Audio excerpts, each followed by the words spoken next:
யாருக்கெல்லாம் அருண ரொம்ப பிடிக்குமோ, மறக்காம நம்ம வீடியோக்கு ஒரு லைக் பண்ணிக்கோங்க. முத்து பண்றது கொஞ்சம் ஓவரா தான் இருக்குது.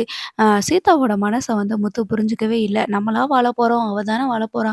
நல்லா இருந்தா சரிதான் அப்படின்ற மாதிரி சொல்லியிருக்கலாம். ஆனா முத்துவோட பக்கத்துலருந்து யோசிக்கும்போது அவர் என்ன சொல்றாருன்னா, வன்மம் வச்சு பழி தீர்க்கிற ஒரு ஆளு கூட எப்படி இவ சந்தோஷமா வாழ முடியும்?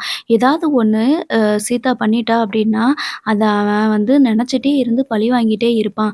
சாதாரணமா நம்மளையே இப்படி பண்ணும்போது, அவன் எப்படிலாம் பண்ண மாட்டான். அது மட்டும் இல்லாம சீதாவோட அக்கா வீட்டுக்காரர் நம்ம தான் தெரிஞ்சிருச்சு. அதனால கல்யாணம் முடிச்சதுக்கப்புறமா கண்டிப்பா சீதாவ ஏதாவது டார்ச்சர் பண்றதுக்கு வாய்ப்பு இருக்குது.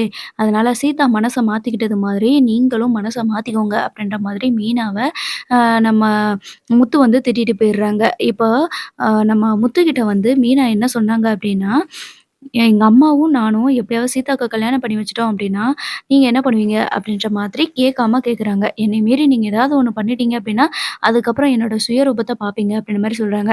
கண்டிப்பா அந்த மாதிரி இவங்க ஏதாவது ஒரு கல்யாணம் பண்ணி வைக்கிற சிச்சுவேஷன் வந்துச்சுன்னா, முத்து வந்து மீனாவ வீட்ட விட்டு வெளியில விரட்டுறதற்கு தயங்கவே மாட்டாரு.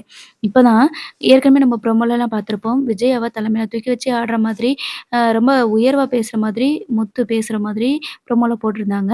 அதாவது அம்மா வந்துட்டு எதுனாலும் மனசுல வச்சுக்காம பேசுவாங்க.